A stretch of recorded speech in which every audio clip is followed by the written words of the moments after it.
So the purpose of this PDW is to bring together this community of researchers who explore questions around emerging economy innovation from a variety of perspectives. So while our understanding of how emerging economy innovation differs from more advanced economy innovation is growing, we still have large gaps in our knowledge of what the major challenges are to doing innovation in emerging economies and what the most important future research directions are for the community. So we've invited a diverse group of panelists to discuss where the literature currently stands and important next steps from a variety of perspectives, including from the lens of human capital, the role of institutions, the impact of globalization, and the role of multinational firms. So I'm not going to talk for very long at all. I'm just going to introduce our esteemed panelists. So first we'll hear from Scott Stern from MIT Sloan School of Management, followed by Yanbo Wang from NUS Business School. Then we'll hear from Mingyuan Zhao at Washington University Olin Business School, Daniel Armanias from CMU Department of Engineering and Public Policy, and we'll finish with Raj Chowdhury from HBS. And now Logan will tell us about the schedule and logistics. Hi all, again, thanks for being here. So I'm going to briefly introduce the schedule and logistics of the session. So after this brief introduction, we're going to get into a panel discussion. Each of our panelists is going to have about 10 minutes to discuss their responses to questions that we've prepared and distributed to them in advance. Britta is going to be moderating this discussion, and she's going to be keeping time for the panelists so that we try to stay fairly close to our schedule. After those 15 minutes of panel discussion, we're going to move into the audience Q&A portion. That's going to be about 15 minutes. For all the audience members, we've disabled the chat feature, so you'll need to use Zoom's raise hand feature to indicate that you'd like to ask a question. Britta is going to be monitoring, and we'll call on specific audience members who've raised their hands. When you've been called on, please unmute yourself, ask your question, then mute again. And you can ask a specific panelist a question, or you can ask a question in general to the panel. As a last reminder, Elisa Operti has graciously sent out a survey on our behalf. We developed the survey to compile as a public good to scholars in the field lists of important papers, questions, and data sets in emerging economy innovation. So if you haven't yet completed that, please complete it at your earliest convenience after this session. I'll turn the floor now over to Scott Stern for his portion. Very, very good. Can you guys hear me? We're all set? So far, so good? Yes? All good. Yes, we can see it. Great. Okay. And can you guys now see my slides reasonably well? Yes. Yep. It's good. Just give me one more second so that I have to do just one more thing. There we go. Everyone is now, and let me just get up the participants and the chat so I can follow that as well. Okay. Thank you so much. This is really just an honor. I see some of all my favorite people, both as co-panelists and as moderators, and it is great to see you all, particularly Caroline, who just recently graduated from Sloan, and I'm delighted to see her now in Hawaii, and I'm just extraordinarily jealous, regardless of what else happens here. We know that she is, in some sense, in a better, let's call it, ecosystem than myself. Okay, so what I want to do today, and I know we only have about 10 minutes, this is a really exciting topic. It's one that I've talked about with many of the co-panelists for many years. And what I want to do is just set out one basic concept and surface why it's important. And the basic conceptual thing that I want to say is that our theories of the role of location and the role of policy and institutions within innovation and entrepreneurial ecosystems have been predominantly, in fact, overwhelmingly developed by exemplars and cases and our understanding of empirical research on advanced economies. And also and I'll just put this out there, the individuals who have promulgated such theories have by and large been associated with leading institutions. They come from particular backgrounds. And I think that the combination of that has obscured both the challenges as well as the prospects for emerging economy innovation. I know there are other perspectives as well, and I'll be upfront about that, but I want to sort of highlight how, in my view, how challenged we've been by the paucity of a conceptual framework to understand emerging economy innovation on its own terms, rather than as an inheritance of sort of seeing how that's different than our understanding of advanced innovator regions. Okay, to put that in play, I'm going to say a few different things, and I'll go quick. So this is one of my favorite examples. This is a picture of the Santa Clara Valley in the 1920s. You know, if you look very carefully, you can see the new Apple headquarters. And right, this is like the area just below, right, San Francisco. It used to be just farmland, almost an emerging economy, one might say, just a farm, not very wealthy at the time. And over the course of the next 50, 60, and now almost 100 years, transformed itself into the leading innovation region in the world. And let me be clear, policymakers, entrepreneurs, managers, innovators, as well as academics want to get everyone to be the next Silicon Valley. But I want to contrast that, and this is an example that some of you will know, but with what emerging economy innovation actually often looks like, which is much more pragmatic and focused on actual local challenges. So this is a startup that came out of MIT about 10 years ago by Lindsay Strandley, Arun Vallabhani, and David Auerbach, who founded Sanergy. Their model was they recognized the fundamental challenge in urban cores within sub-Saharan Africa of getting very simple access to sanitation. Part one of their model is they enable the provision of private sanitation by enabling micro-entrepreneurs. You can see some of their early micro-entrepreneurs in the right-hand side of the screen. That's they do for free. That's kind of a social entrepreneurship that then turns into private sector work for those micro-entrepreneurs. They then haul away the waste product of the bathrooms, right? Which, you know, shit happens. And then they actually turn that into energy, and that's the business they've built. And they've been able to scale that now to hundreds of thousands of people impacted, I think actually millions of people impacted within Nairobi and some other cities.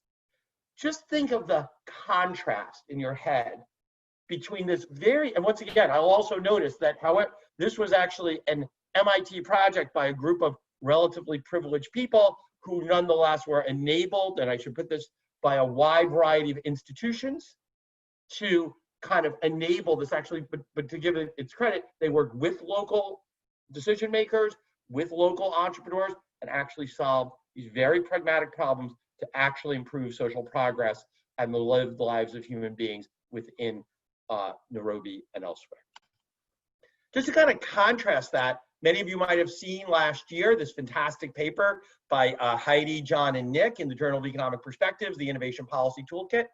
And you know, they have their kind of famed light bulb chart on what we know about what we should do for innovation policy. And if you look at that, those concerns are just like third order if you're an emerging economy. Once again, it's a fantastic article if you're about to figure out what US innovation policy should be or EU innovation policy should be. Our innovation systems framework, going back to the 1990s, very complex, multi-dimensional system pioneered by Dick Nelson, by Lundvall, by Freeman. Wonderful work. Something I've benefited from in my own work in important ways. Fundamentally, though, grounded in the experiences, cases, and empirics of advanced economies. So what's missing? Let me just even sharpen that and this goes back to a debate I've had with Caroline for many years, back to my doctoral course, is fundamentally, if you look through the traditional literature on what to do to encourage innovation, you can get yourself a wide variety of perspectives on that about what you can do to do that.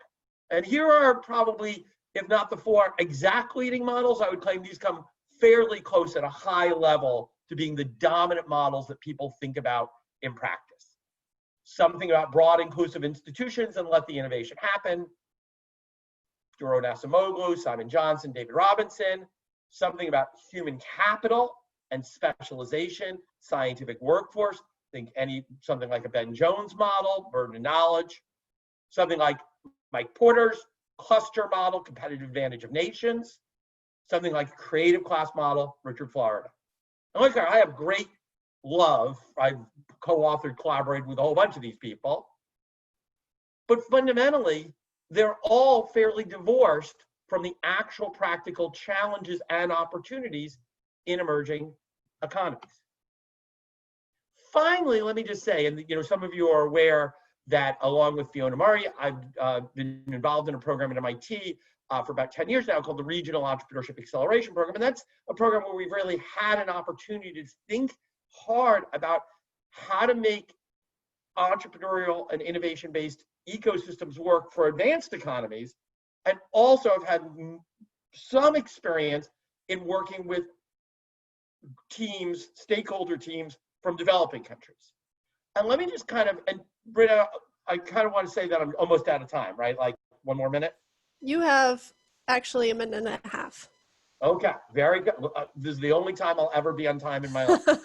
Okay, right, and let me just sort of highlight the key insight that I do think translates across both our advanced economy model and emerging economy model, but interestingly, is really not part of any of these theories.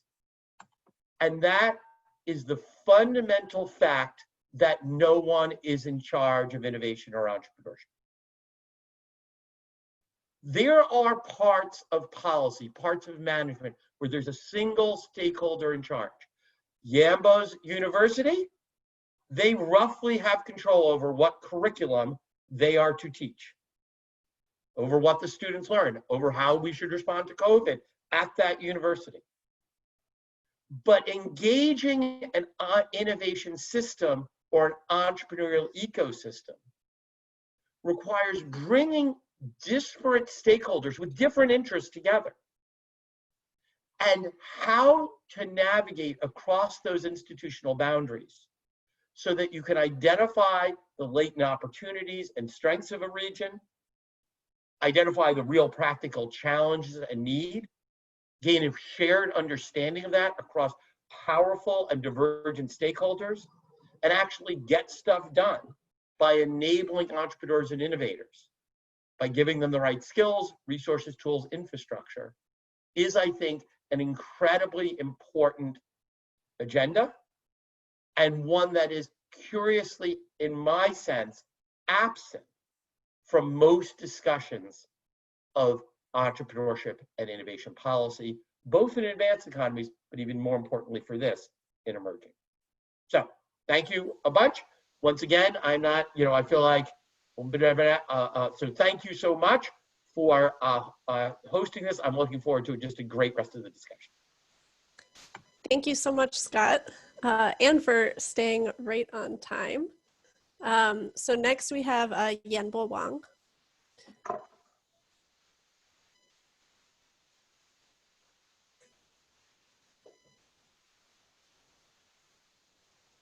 Let me first unmute myself, and then I should share my screen. This one.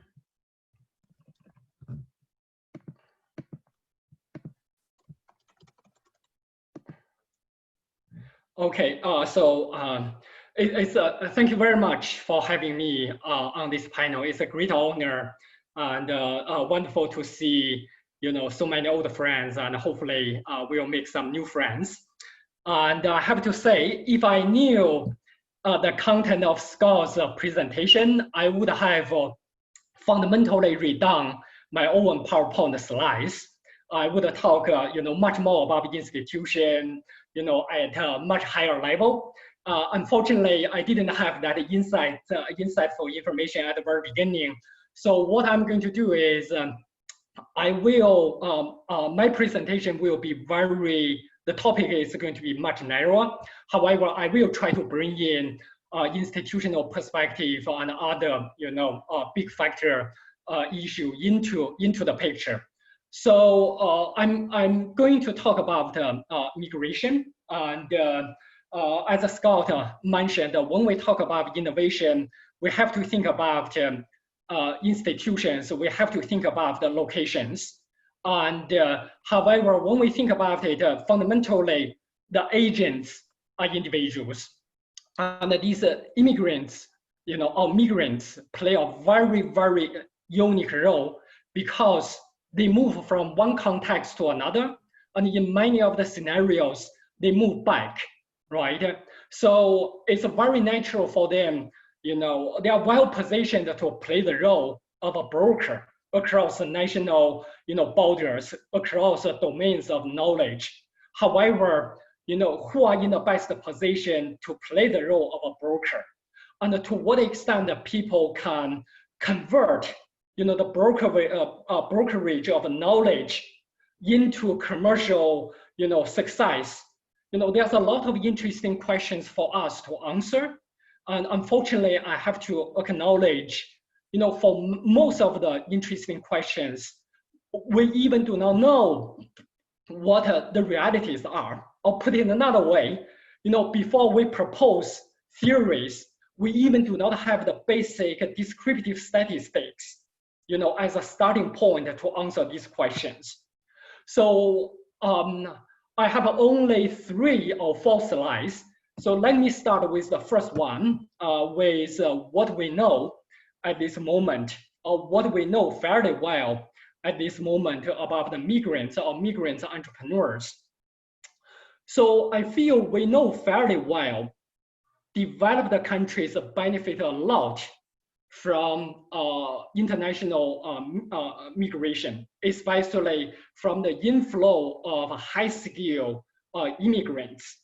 And there's a lot of fantastic statistics, especially when we look at the US high-tech sector. You can see above 25% of the unicorns are co-founded by immigrants. And when you look at the innovation activities, these immigrants created ventures tend to be more technological intensive than just domestic citizens created ventures and so on and so forth. And we also know social matching is a very important dimension for economic exchange. And here there's a fantastic study about the US venture capital sector by David Sue and his co-author. And there's also interesting study about how multinational corporations choose location, entry point in the US, and which is to a great extent influenced by the local immigration population from the home country. And Patrick Gao has this fantastic paper looking at the knowledge creation process. He found for foreign PhD students, if we match them with the foreign advisors from the home university, these students tend to be much more productive, and so on and so forth. And we also know, even though there's a lot of statistics telling us wonderful things has been created, but there's also a lot of pushback and policy barriers for these things to fully fulfill their promise. And people have been looking at a visa restriction, scholarship restriction, and to study how this policy requirement impose certain kind of boundary condition regarding what kind of career these migrant high skill workers will choose, what kind of career they will choose. and to what extent they want to become entrepreneur, but they cannot purely because of visa, issue. Greta, please remind me how much time I have. You have about 5 minutes. Oh, okay. So I'm still good. I'm still good. Yeah. And I think even though we know, fairly well as an academic community about what migrants have done to the US economy, to the European economy, once we look across the national border or outside of the US, I think our knowledge is fairly limited, even though the concept of a green circulation has been truly popularized by, Annalise Saxonian's 2006 book, right? And basically conceptualize these migrants as brokers, connecting Silicon Valley with their home country's regional technological, sector, and to make wonderful things happen across a national border. And we also know returning scientists play a very important role in the knowledge, diffusion process across the national borders. We have a very strong general consensus on these issues.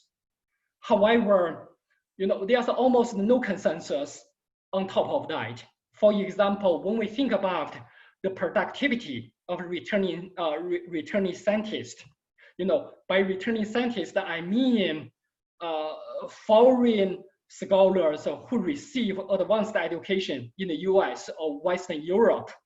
And then, after receiving their PhD, they spend a few years doing their postdoc or as a junior faculty member and then return to their home country. And what would happen to them as a knowledge producer? And we totally, in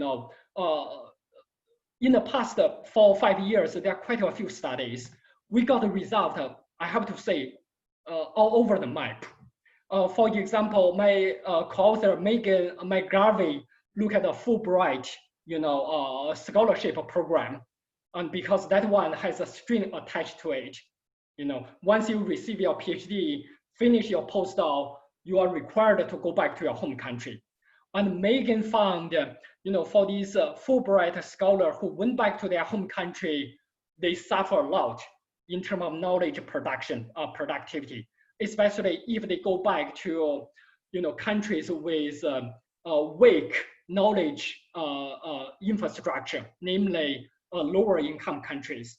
However, you would not suffer much if you go back to, Western Europe or Canada or Japan. Okay. However, Patrick Gall's study look at a different sample, and with a focus in the chemistry field. And basically, he found no negative effect for returnees who used to be faculty member in US research institution. Okay, even though there was a short-term adjustment, negative impact, but they would get fully recovered very quickly. On my current project with Professor Dongbo Shi and Megan, we look at China's 1,000 Talents program. So basically, we look at the Chinese government efforts to recruit the very best Chinese scholars from overseas to come back to China. And we have done very careful matching process. And we look at these returnee scientists vis-a-vis, similar test scientists who decide to stay overseas. We saw a short, like 2 or 3 years adjustment period. So basically, during the first 2 or 3 years of return, these returnee scientists suffer in terms of knowledge productivity. But afterward, Yenbo, you have less than a minute left. Okay, so so basically here is we found a positive effect, and this is about the knowledge production. And if we look at the knowledge commercialization, we have even a lower level of knowledge. We would expect that this returnee would become a very successful entrepreneur given the advanced knowledge they possess. However, there's only a few studies. Almost all the studies point out they do not. They suffer a lot. and they tend to underperform vis-a-vis the domestic entrepreneur. So I think this is really raises a lot of interesting questions. First, the general question is about the brokerage. These migrants really provide a unique opportunity for us to understand, what's the true role of a brokerage and to what extent people can take advantage of this unique position. What kind of local resources they need to, leverage and so on and so forth. And the second issue is more relevant to what Scott just mentioned. Here institution, stage of economic development truly come in to play a role. In the US, people operate fairly. Yeah. Yenbo, so sorry, but You're over time. Me like 15 seconds. Yep, 15 seconds, go for it. However, when you go back to China or India, intellectual property protection is nothing, right? So you truly have to think about the different ways to organize your organizational activity, to organize your structure and build up of your ecosystem and so on and so forth. I have a bunch of other points about methodological challenge, but I think they are too detailed, so I will skip and stop here. Thank you. Thank you so much, Yenbo. And these are things that we can talk about later if audience members have sort of further questions. Mm-hmm. Yeah, great. So next we have Mingyuan. Hi, thank you for the opportunity to talk about my favorite topic. So, what am I doing? So let me try to share the screen.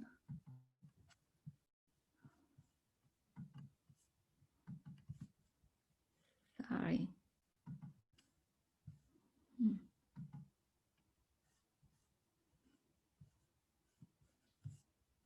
Wait, what's going on?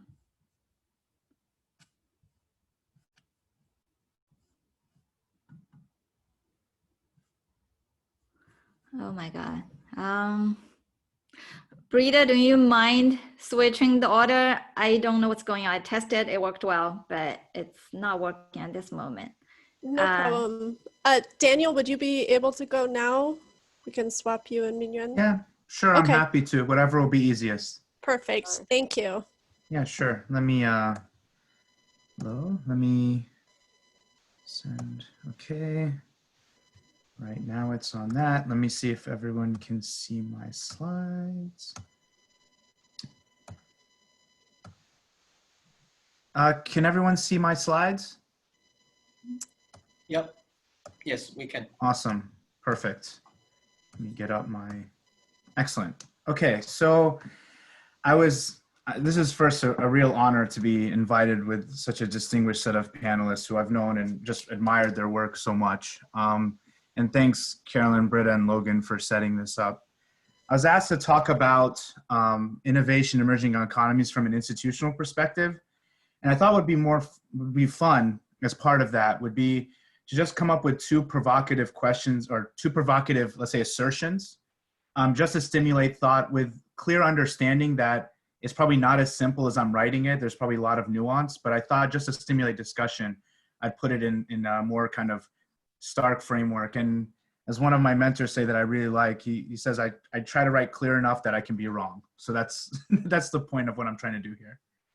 So these are, again, two intentional provocations. And the first one I want to argue, which I think is really in line with what Scott said, which is, I would argue that we're better suited understanding the institutional support in emerging economies by assessing its variation rather than its uniformity. And why am I saying that is that, and this is endemic to I think what Scott said earlier, and I think Yenbo talked about, is that because there's a focus so much on the nuance in advanced economies, when we enter emerging economies, we tend to treat it like a block. We're not really looking at the nuance inside of them or across countries. And I think that just, I think something that could advance our understanding of emerging economies within by appreciating more of the variety. And then I thought of another provocation. I think, what could emerging economies treat us more generally, give us a better understanding more generally about innovation? And what I'm interested, I think, is really an interesting topic that very few are really looking at, is the role of political change and political instability. Emerging economies go through a lot of political transitions that we don't see in advanced economies. And what I would posit and what my work says is that these are potentially really interesting opportunities to actually have more innovation. And the prior literature, which is often focused on advanced economies, is that when you have political instability, it decreases innovation. And I'll give some examples where I think this is actually not the case. So regarding the first provocation, if we look at variation in high-tech economies, spending a lot of time actually looking inside China and try to understand the variety. And what I've started to recognize is that because of the local focus that others have discussed, is that there's a lot of time spent in emerging economies to build kind of two kinds of institutions. The first are what you could think of as scaffolding, those who help increase the knowledge base of an entrepreneur so they can engage in high-tech activity. Think of it like when you're first learning how to ride a bike, sometimes it's easier to do training wheels first before you just go on two wheels, right? It's the same idea.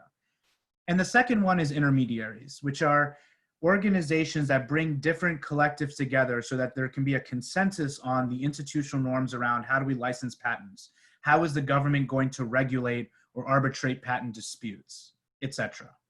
And so what we found here is that when you look at national regulations, in this case, this was a guideline for the Chinese Academy of Sciences to try to get more high-tech innovation into the market, you see it's those places with those local institutions that can host this kind of scaffolding and do intermediation that see the effect. And more interestingly, when you have these effects, in this case, we add in science parks, it actually helps underdeveloped clusters in these areas catch up. And so to give a visual of this, if you look at the change pre and post this regulation, you see in the beginning, the coast was a lot more of the innovation activity. And for those who know China, this is very much understood because since the Southern Tour in '92, et cetera, you see a lot more on the coast. But then what's interesting about these regulations, they allowed much more inland activity. And if you correlate that with where the Chinese Academy of Science institutes are, where they were the ones hosting the scaffolding to kind of bring or usher in this local knowledge, you do see a pretty nice correlation, at least in this regard. Now the question is, well, what about new markets, nascent markets? And so what's interesting about China too is that they're also one of the leaders of the global drone industry, which is considered a very high-tech market at the frontier. And yet they were doing a lot of this as an emerging economy. And so we see the same kind of effect when you have these kind of support systems, either to help you build the inputs into the market, be it the componentry, the motors, et cetera, and also help you find market fits, which is in this case, agricultural science parks, you see a lot more of the effects. And to give you a map of this at the city level, if you look at the global drone industry in China, within China, you see the big hitters on the coast like Beijing, Shanghai, Shenzhen. But you also see some interesting clusters emerging within Chengdu, Xi'an, and Wuhan, all of which have very strong aerospace engineering schools and also good places to do applications for agriculture. And even in the case of Sichuan province, a lot of the space launching sites are in Sichuan province nearby. And so you're starting to see a lot more local understanding that we need to assist or help entrepreneurs in advancing their innovation rates. Now, in regards to political instability, I'm going to go to two different countries, which is Egypt and Thailand. So if we look at what happened and also Tunisia, mind you, I forgot to add that. If you look at state financing during the Arab Spring, it actually increased. So during the Arab Spring, during the turmoil, state financing increased in Tunisia as well as in Egypt. And then the question is, what firms did it go to? It actually went to unregistered firms. So just grapple your head on this. How does state money go to unregistered firms? And what we started realizing from this work, and this is a banker essentially telling us they were doing this. They were moving their micro-lending activities to unregistered firms. What we found is that most of the focus on instability has been on regulation, state regulations, how you enforce or issue rules. They haven't focused a lot on bureaucracies. And when you're looking at a lot of the emerging economies, state institutions are heavily dependent, the citizenry are heavily dependent on them for goods and services. So even if there's an overthrow or a coup d'etat of a state, you still need to go to the state hospital to get treated. You still need to go to the state banks to get money. And so what happened is at the same time that these bureaucracies are professionalizing, they no longer have the regulatory bodies telling them what to do. It kind of opens up opportunities for them to invest in new things. And we see that in our results. When we look at unregistered firms, they're the ones that actually increase in funding, and the registered ones don't really change. It just expands the pool. Now, the point is, I'm not telling us to go ahead and foment revolution everywhere. The point is just to say that we need to be more nuanced about how we understand instability. And we were able to replicate this actually in Thailand. So if you look during the coup, R&D funding actually increased drastically, particularly in those industries where the government was already targeted. Because what the coup was trying to do was essentially keep the trains running. Before then, there was a lot of violence, a lot of protests that made it hard to do any day-to-day activity. The coup came in, the military coup came in and tried to just keep the government running, but actually intentionally did not make any long-term regulatory recommendations. They stalled on the election. They didn't even set an election date. They didn't even set up a new government. They just kind of kept the train running. And in fact, you see these quotes from some of these places. So this is a nice quote from the Thai Frozen Foods Association. "I'm satisfied, at the very least, it has made the country peaceful and has brought order." This is what they're talking about with the coup. "We don't need elections quickly. If the roadmap is prolonged because of the referendum, then so be it." And so the idea is that if you look at keeping, if you simply have stability in the bureaucracy, you still may have really nice opportunities for innovation that are not shouldered upon by regulations. And so it opens up a whole nother set of dialogue that I don't think we can do actually in advanced economies because we don't have this diversity of political change. So if these provocations are true, and there's a question of whether they are or not, I think this necessitates two things. One is we need to start taking a more varieties of approach in emerging economies. We have varieties of capitalism in advanced economies. We even have political science work that looks at even varieties of authoritarianism. I don't know why we can't do that with this, varieties of emergence. Look at the different typologies of institutions and what drives the different kinds of behavior. And that will allow us to allow emerging economies to operate much more on their own terms, which is maybe you want one type of typology to promote a certain kind of innovation versus others. And the second thing I think institutionally, which we haven't done, and I think it requires us to bring in the work in political sociology and political science in our field, is to distinguish institutionally between agencies and institutions that enforce and issue rules, regulation, versus those that maintain or are critical for disseminating the goods and services of a state. And I think when we start doing those splits, we may find some interesting nuance that can help us better understand where does stability matter politically and where it may not matter. And I think we can only uniquely do that in emerging economies because of the fact that advanced economies don't have this kind of variety. And that's all I have, and I'm happy to discuss further. Any further pushback, provocations, suggestions are always welcome. Thank you so much once again. Thank you, Daniel. I think that will lead to some discussion in the Q&A later. Yeah.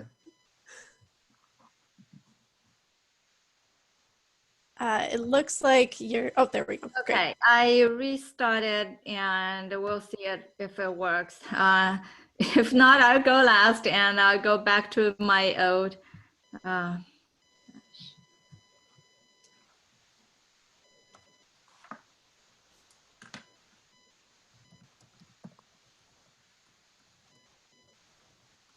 So Brita, do you prefer me to talk without slides or log in from my old laptop and try from there? I think it's up to you how comfortable you feel without the slides or. Okay, I restarted the computer. It still doesn't work. So Okay. Yeah, it worked in the testing session that we had before the session. So let me go back to that. I'll log in from a different computer. You go ahead. I'm sorry about that. Okay. Raj, are you okay going now then? Yeah, absolutely. Okay, great. Thank you.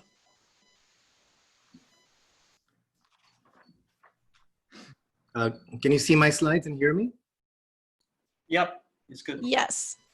So thanks to the organizers for inviting me. This is an awesome panel. People I admire, feel very close to. So I'll talk about this question that Brita and Caroline actually told me to talk about. So they gave me a mandate and they said, how do you think travel restrictions, working from home, and cuts in research budgets and other COVID-related changes will affect emerging economy innovation? So that's a huge question. So I don't think I can nail everything. So I'll try to shed light on a couple of things related to global mobility and then remote work, which is what I guess study. So just to sort of recap my research on geographic mobility and emerging market innovation, I guess Caroline and Brita and Logan asked me to say something on this because I've been working on this topic. So this is just a plug for my own research. So what I found in the past is that for emerging market R&D workers, these short-term trips to the headquarters really help them secure resources for innovation. So this is my 2017 paper. In a different paper with Shinjin in 2017, I found that geographic moves, especially to regions which are complex, help knowledge workers develop problem-solving skills. And then with Do-Yoon Kim, a doctoral student, I have a 2019 paper where the essential premise is that ethnic migrants who are working for US biopharma companies are instrumental in transferring knowledge from their countries, China and India, and that knowledge is subsequently recombined with local knowledge, and when these ethnic inventors work with local inventors. And then more recently with Danny Bahar and Hillel Rapoport, I have a paper where essentially the main finding is that these globally mobile inventors are facilitating the transfer of novel technologies from their home countries to the host countries. So the probability that an invention would be in a technology class where the country has never done the invention before and you'll find a migrant inventor there is very, very high. So that's the main empirical finding. And then I have this paper going back to 2015 where I looked at return migrants, and the claim in that paper is that in the context of the multinational firm, these returnees are a key knowledge bridge between the knowledge in the headquarters and the knowledge in these emerging market R&D centers. And then finally, in a 2019 paper with a couple of co-authors, I showed how short-term trips to the West were key to securing knowledge outsourcing projects for this emerging market R&D entity. So I think the bottom line is global mobility really matters. And now we are in a situation where there is no mobility because of this pandemic. The last thing I'll show you here is a working paper I have with Danny Bahar and Do-Yoon, where we look at innovation happening globally between 2005 and 2015. And we look at it with the lens of direct flights. And so the essential finding here is that we are looking at knowledge flows and knowledge collaborations between airport pairs. So we have 5,000 airports. And then we have a regression discontinuity design here, where we are essentially exploiting the fact that the probability of getting a direct flight drastically changes around 6,000 miles because of pilot regulation and how many breaks you need, and you need 2 pilots and 2 co-pilots instead of 1 pilot and 1 co-pilot. And we find in that context with the RDD framework that a 1% increase in the number of nonstop flights increases citations by about 31% and collaborations, GCPs, global collaborative patents, by about 11%. So I think the bottom line here is we need global mobility for global innovation. And indeed, I think what people are speculating, I totally buy that's going to be affected because of travel completely stopping during this pandemic. However, there is a second thing I want to talk about, which is very dear to me, which is this phenomena where now we see organizations and individual knowledge workers working from anywhere. So I have a paper with Cyrus Farougi, a doctoral student, and Barbara Larson. And let me first explain, conceptually define what work from anywhere is. It's a form of remote work, but it's not working from home. So what I compare working from anywhere is, of course, Nick's study on working from home, and this picture of this woman working from her home from his 2015 paper. Work from anywhere goes a step beyond. So working from home arguably gives the worker temporal flexibility. You don't have to commute. You get to choose how to design your workspace. In work from anywhere, you get all of that, plus you get what we call geographic flexibility. Now you can live in any town, city, or country of your choice. And so this is a graphic from the US Patent Office, which I studied. And this is where workers moved out. So as you know, the Patent Office was headquartered in Alexandria, Virginia. They offered workers work from anywhere in 2012. And within 4 years, people moved to every corner of the country. So what is the implication for emerging market innovation? So this is one company I'm doing research with, TCS, which is a very large IT service company with about, I want to say close to 500,000 workers now, so 3 times the size of Facebook. So they have decided to go 75% work from anywhere in the next 3 years. So they've had all these campuses globally with people tethered to those physical locations. And now people could spread all over the world and live where they want to live. And why is TCS doing this? So recently I did some work with Bill Kerr on the US immigration shocks. And I guess I would argue one of the main reasons motivating work from anywhere for emerging market companies is what's happening to our immigration system in the US. So all these executive orders, and if the election in November reaffirms this current precedent, this trend just might accelerate. So I guess as a result of work from anywhere, we could see unprecedented return migration, a topic I've done work with, Caroline has worked with on. And I guess then the question really becomes, what is the effect of working from anywhere in terms of where people live, but also where innovation happens. But it's not only immigration related problems to mobility. So I have a recent paper, both being reviewed for the Academy of Management Annals, but I have a version in HBR, where I talk about this framework of what I call mobility frictions. So while we have studied mobility, and mobility is extremely important, what we need to study, I would argue more, is immobility. Why do not people move? And so, of course, visa constraints is a huge factor, but it's not only that, it's occupational constraints, licensing requirements, non-compete clauses, the economic costs of moving to a place like Silicon Valley. There could be personal or psychological reasons related to dual career situations, or the cultural costs, or the social attachment of wanting to be close to family and community. So all of this could be driving this phenomena of work from anywhere. And if indeed then knowledge workers return to their home countries or stop coming to the US, then the first order question would be, what happens to agglomeration of innovation in hubs such as Silicon Valley? And I guess the popular press is already picking on this topic and asking this question: if we all work from anywhere, do we need these large hubs like Silicon Valley? So I'll stop there since I have 10 minutes, and then would love to pick up on questions and thoughts in the discussion section. But thank you once again. Thank you so much, Raj. Okay, this is my final attempt. Even my email to Frida was not received. Okay, seems to work. Will you be able to see it? Yes. Yeah. Excellent. Yes. This is my 80-year-old laptop, so tolerate with me if you cannot see the slides clearly or hear me clearly, but I'll try. So I was given the favorite topic, the role of firms in emerging market innovation. So when I saw this title, I was like, okay, what do firms do? Firms create, firms organize, and firms compete. So I think I'll organize this out along these three.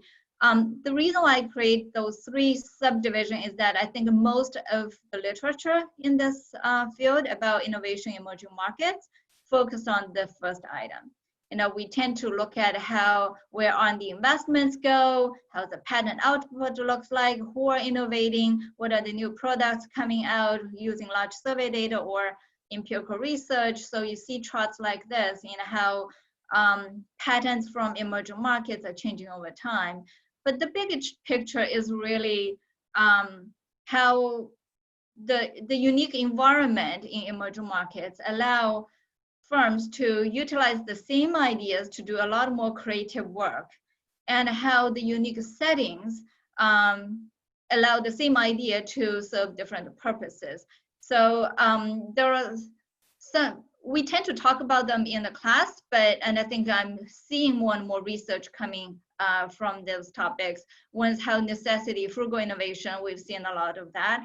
Not only necessity, but possibilities. So reflecting some of the discussions Dan and so on talk about, right? Regulation differences lead to different experimentation cost, which lead to opportunities in emerging markets that were not available in developed ones. The sheer scale of it, business model innovation is big, and I think we tend to overlook that. The sheer scale, it makes some business model opportunities possible, which was not there before. Minyoung? Yeah. Minyoung? Sorry to interrupt. Are you moving through slides right now, or? Yes. Okay. You're not seeing it? Yeah, it's still stuck on the first one. Oh. Is it in presentation mode? Sharing screen. Is it in Yeah, it's in presentation mode, and I'm seeing my screen change. Okay, so it's stuck for us. Okay, you know what? Maybe you are sharing a different document. No, I'm sharing this. This is full screen on my, you know what, just ignore the slides. So it's still on the slide 1? Yeah. Ignore the slides, I'll do the talking. I don't want to get people stuck. Imagine beautiful animations on my slides. Yeah, not only the scale, but also diversity. You know, I had an interest, had fun debating last year's AIB about innovation in emerging markets. And Felipe, my partner, emphasized the diversity in Brazil provide great innovation opportunities for beauty products. So the enablers as well as the user base create more innovation, other innovation opportunities other than the pure patent count. So you cannot see any of these. Okay. So that's where the most research has been. And what I want to emphasize is how firms organize and how they compete seems to play an even bigger role. And that's more unique about multinational companies. So many of you in this audience are familiar with my work on arbitrage across countries in terms of IP environment. Now, by organizing itself into a global network that very few can replicate, they're able to protect their IP better than others. So these kind of not easy to replicate capability becomes the unique capability you need to arbitrage across countries.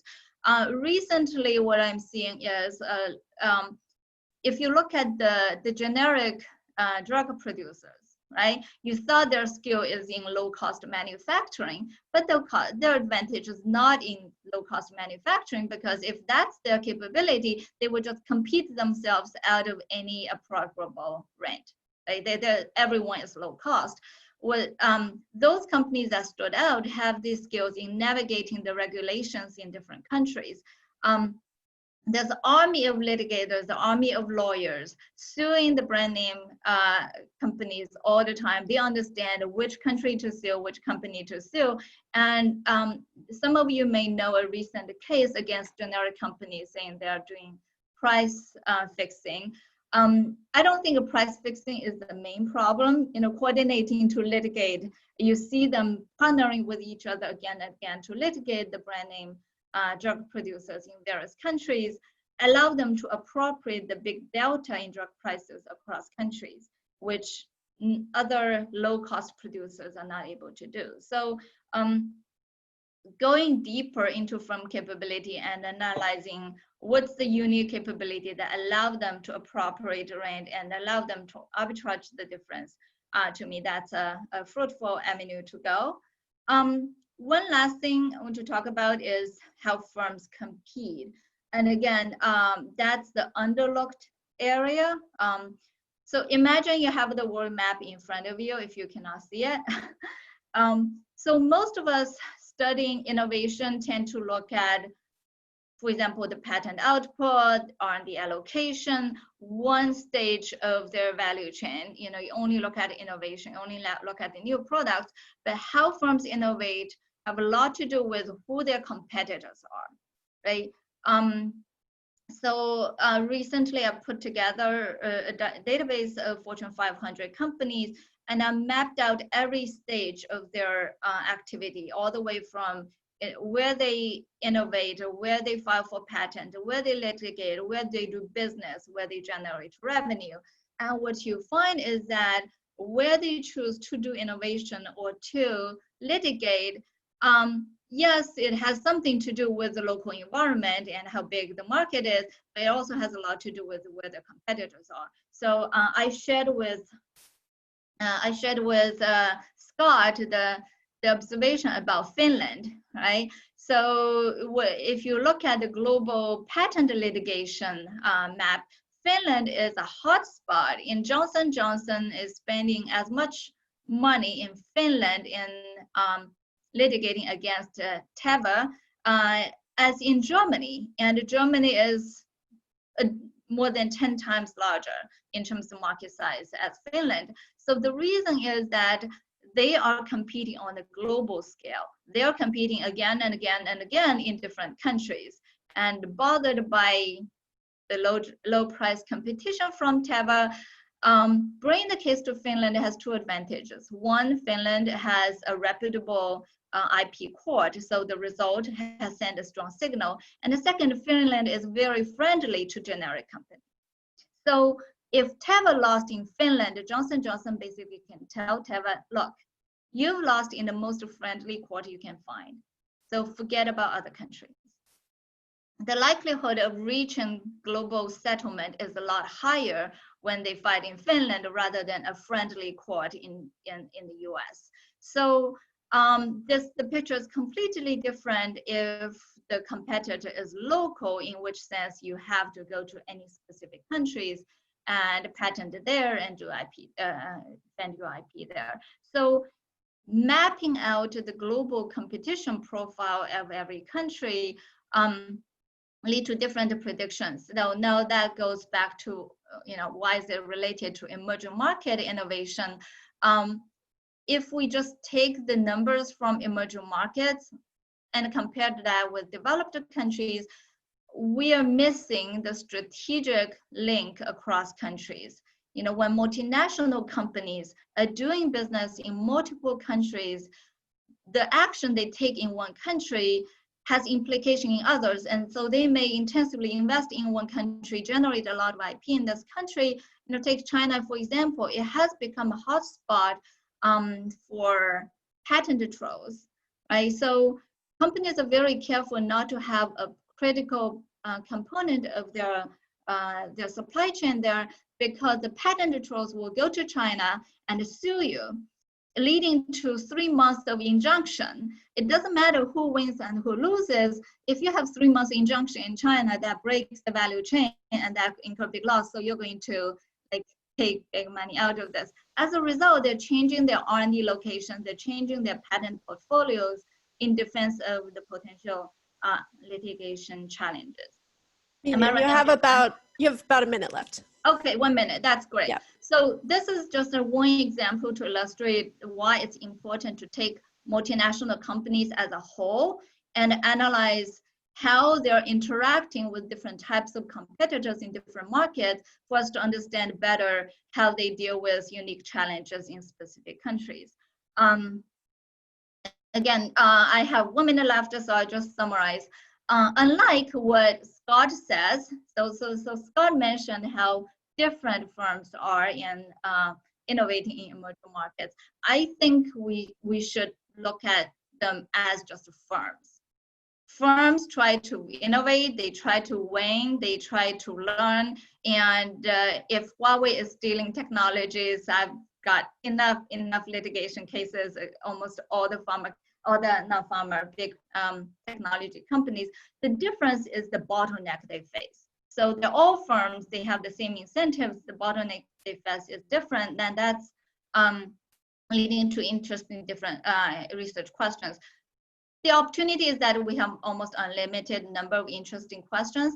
The challenge is not everything is quantifiable yet.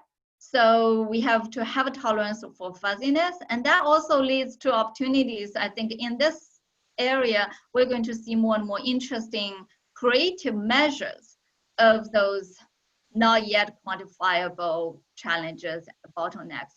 I've seen many of them. I don't have time to repeat the literature, but for those who are interested in this field, creative measures of the fuzzy bottlenecks that firms face in emerging markets, that's going to be a very promising road down the road.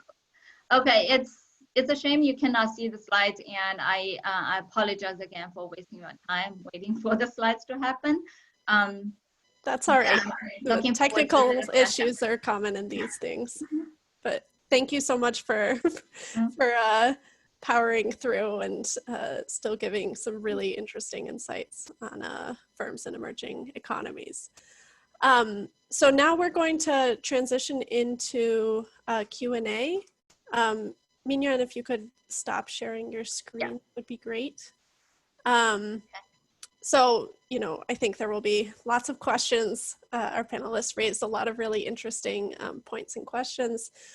So just to reiterate the rules, if you could just use the raise hands feature to ask a question. And you can ask a question either of a specific panelist or more generally, and I'll just call on you and you can unmute yourself and we'll go from there.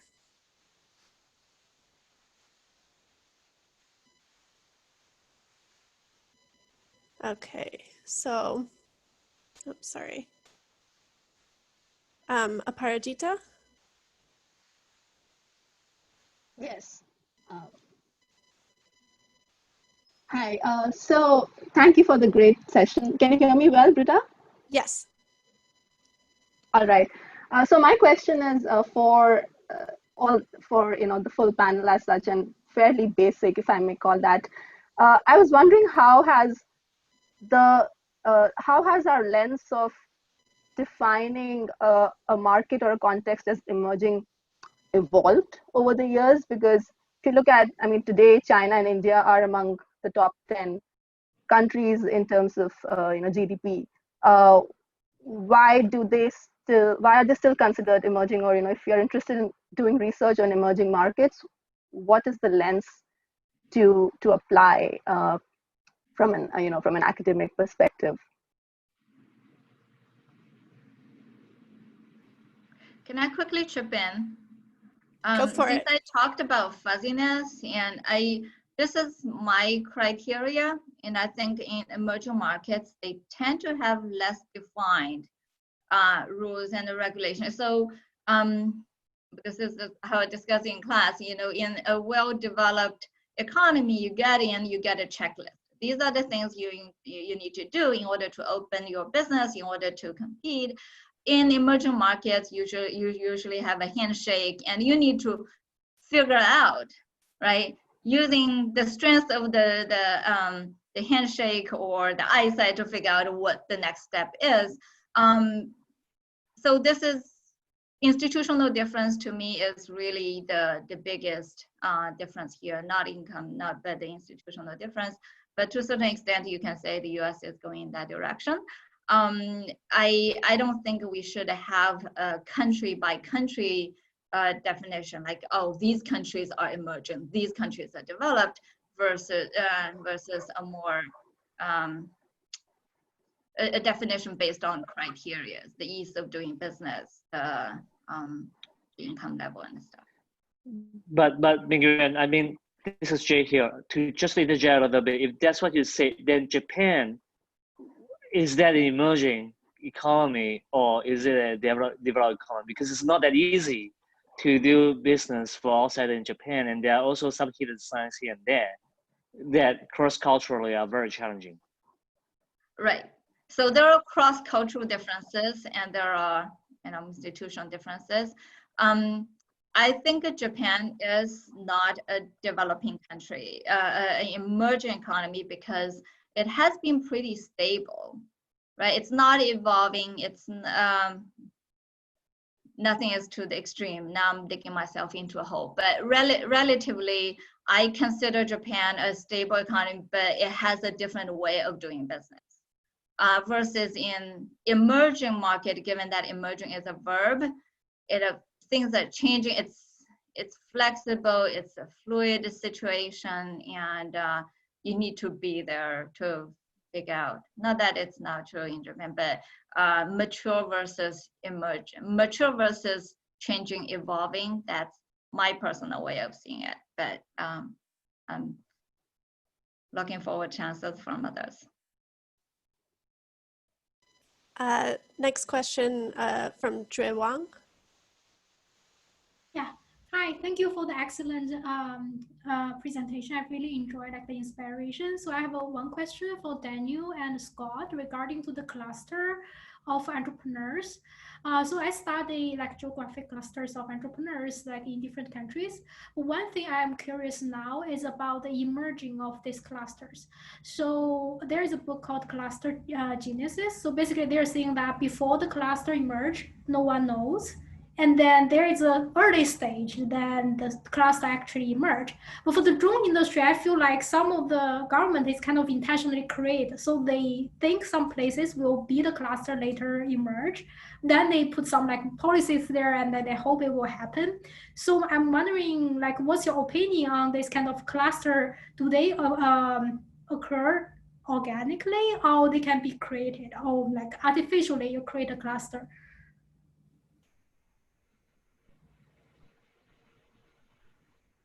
I was going to let you go, Scott. Yeah, you go first, Scott. Okay.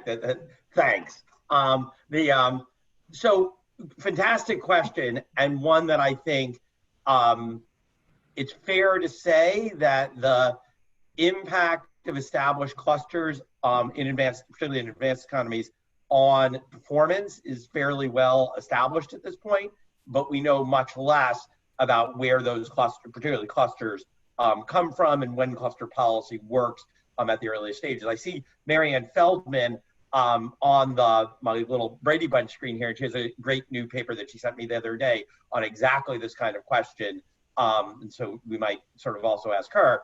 But in my view, let me say it this way, I do think, and I'll come back to clusters are an empirical concept, if you see what I'm saying. Mm-hmm. But the process of cluster formation has an institutional and human and economic logic, which is sort of different.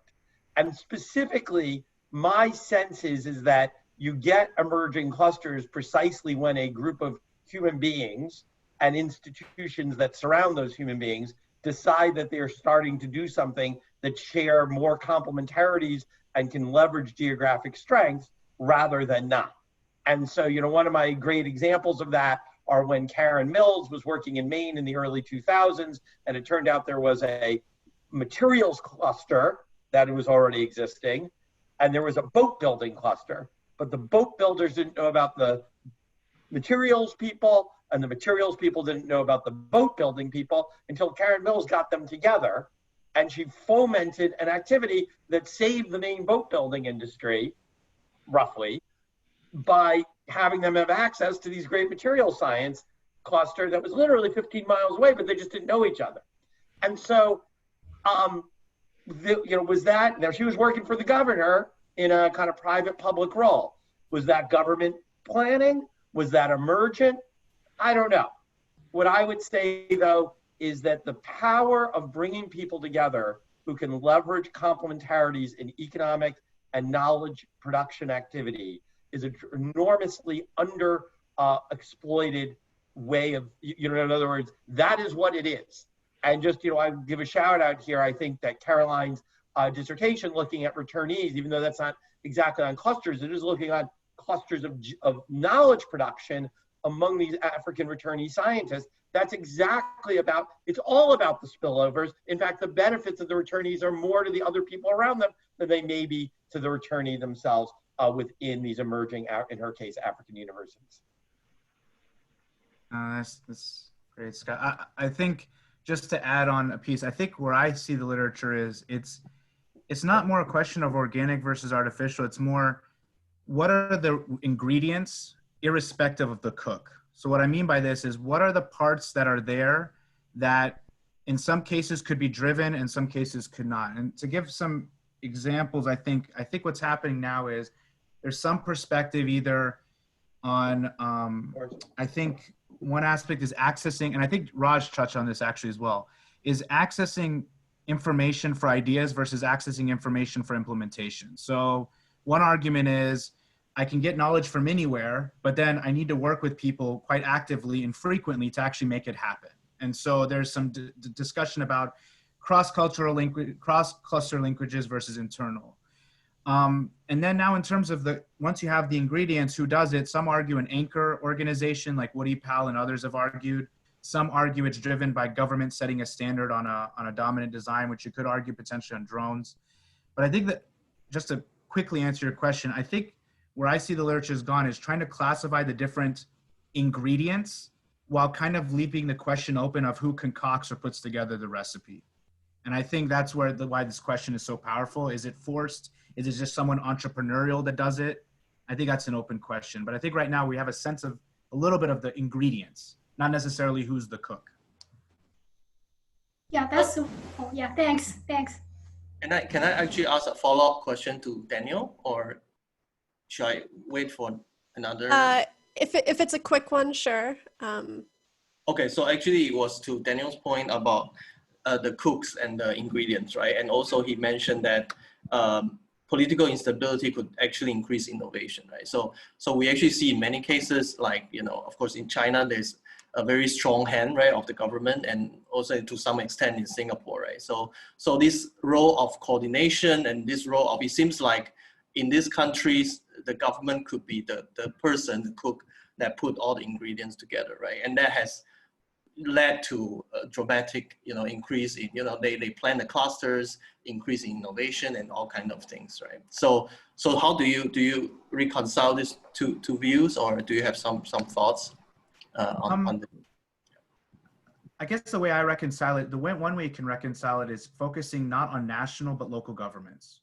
So what I've noticed, at least in the Chinese case, is you could have regulations nationally, but how the politicians are entrepreneurial and bringing that together, you get one aspect where it's kind of organic. Another aspect, because the government system allows that drive, you can get both. But so I think some sense you can get the variety by going local as opposed to national. And Singapore is interesting because, it is kind of local inherently. So I would compare, Singapore to some country like UAE, for example, to get a similar kind of scale, but the same kind of, that the officials themselves are trying to be entrepreneurial. So this is, there's some people focusing on public entrepreneurship like Anita McGahan and others, which may kind of reconcile that, but it's open in my opinion. Okay, thank you. So I think we have just time for just one more question. So Sabine has had their hand up for a bit. So Sabine Bhatti.